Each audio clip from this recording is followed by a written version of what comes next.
We have public policies now that make murder and this kind of public lynching legal. And right. all of us bleed the same color. Yeah. Right. All of us breathe the same air. And we're all made in the image and likeness of God. And I want to say that if we continue to allow this to happen in our community, all of us are just as vulnerable as was Mr. Araujo. It is no different. If he's not safe, we're not safe. It's Thursday, July 9th, 2026, and this is the Progress Texas Daily Dispatch, rapid response on the breaking news stories Texas progressives need to know. I'm Chris Mosier. Progress Texas amplifies progressive values, leaders, and actions through our No Paywall podcasts and digital media.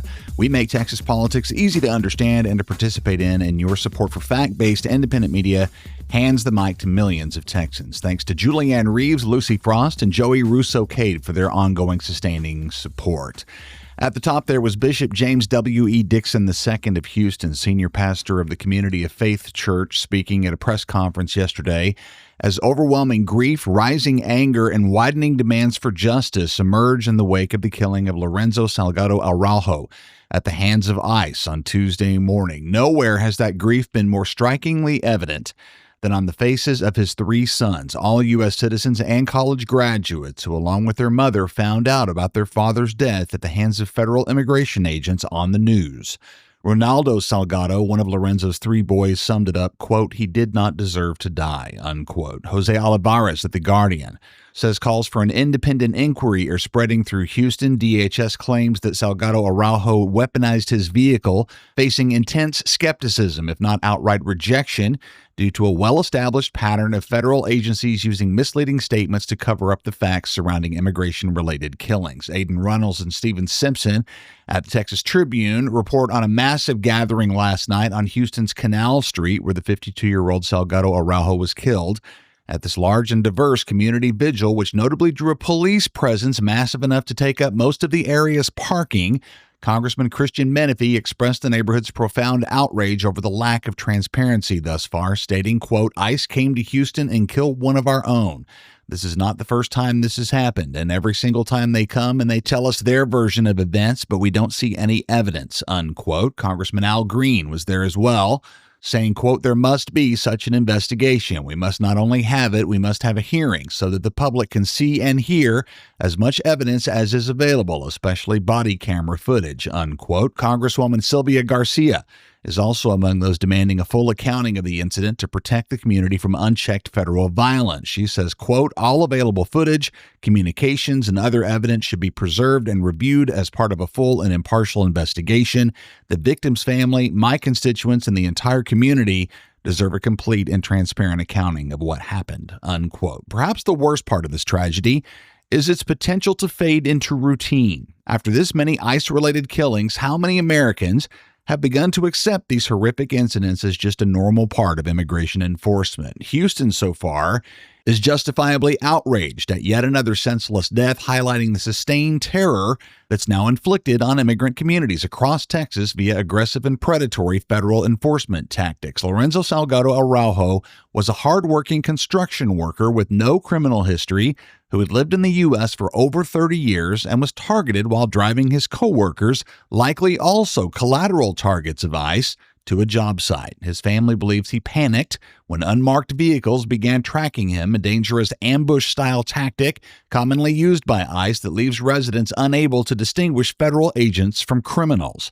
The lack of ICE accountability is further compounded by a systemic pattern of non-cooperation. Federal agencies are likely to refuse to share critical evidence with local authorities, just as they have in similar recent ICE shooting investigations, also a hallmark of the dark pattern that has emerged. The death of Lorenzo Salgado Araujo is part of a broader, persistent, and nationwide surge in federally sanctioned violence, marking at least the 23rd shooting involving federal immigration officials since Donald Trump returned to power. Trump hopes Americans will just get used to it, but grassroots resistance is awakened and rising in Houston.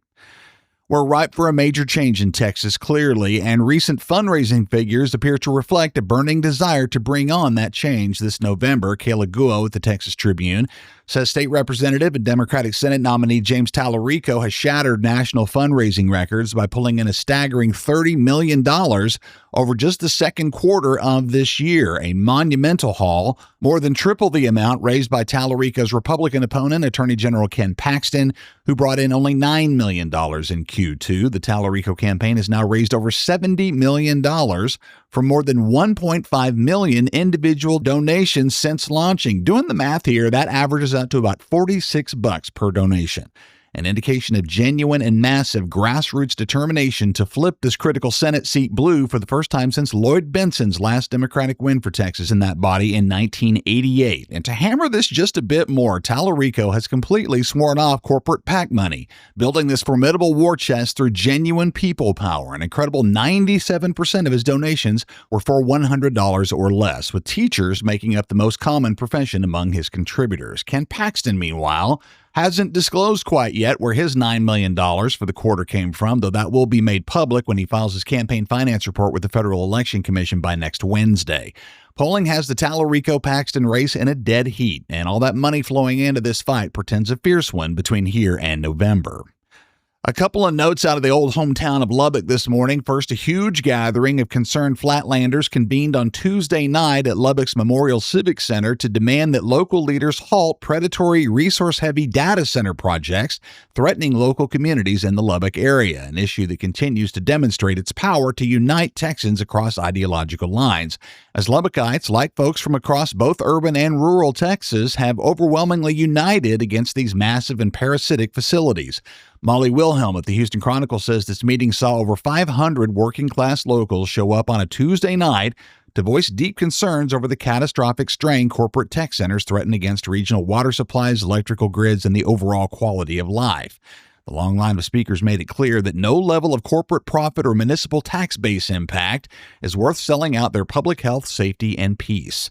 The well-traveled Clayton Tucker, Secretary of the Texas Farmers Union and Democratic candidate for Texas Agriculture Commissioner, was there in Lubbock, and he summarized the urgent public sentiment, quote, "We are calling for a full moratorium on these data centers," unquote. We'll note once again that Governor Greg Abbott, while reversing himself in his campaign messaging on data centers, made this mess to begin with. Short of calling a special session this year to modify current state arrangements with big tech companies, the data center ship will have largely sailed. With local control gutted by the GOP-led legislature, no degree of angry town halls or sternly worded letters to the editor are going to have a chance to stop them.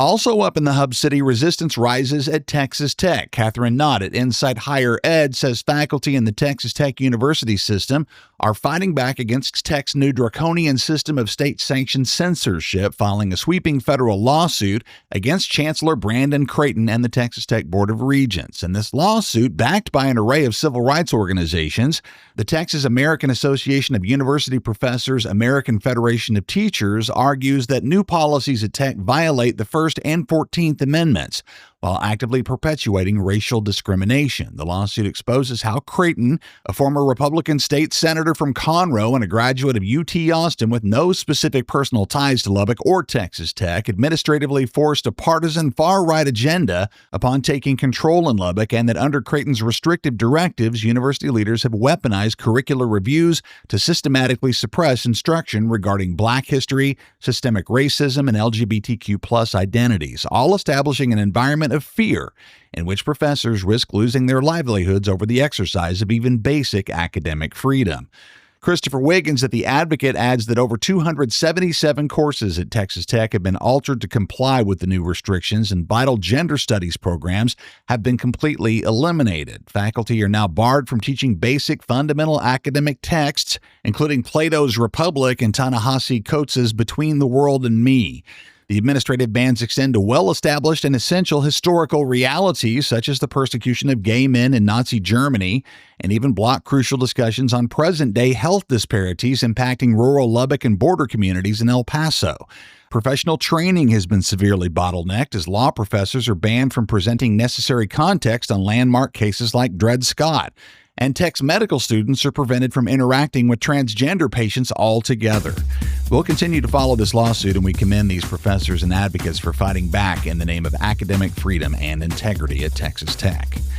Houston listeners, the next episode of our In Progress Roundtable show will come to you on the radio in the middle of a new Thursday afternoon block of progressive political programming. Today, In Progress starts at 6:30 p.m.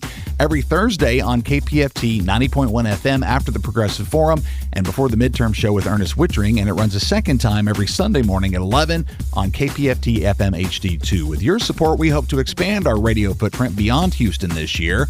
Click the link in the show notes to make your tax-deductible donation to help us reach new audiences via Texas Radio. And while you're at the website, navigate to our web store to snag the merch to match your progressive values. We're talking our newly released Humans Against Abbott, Y'all Means All, and our very popular Resist shirts, stickers, and buttons. Hit the web store at progresstexas.org to support your favorite podcast network today. That's the Progress Texas Daily Dispatch. For this Thursday, July 9th, 2026, links to all these original stories can be found in our show notes. When lives in Texas are well funded by the far right, your support for fact-based reporting is needed and appreciated. I'm Chris Mosier. Thanks so much for listening. Have a great day. We'll catch you again right here tomorrow morning.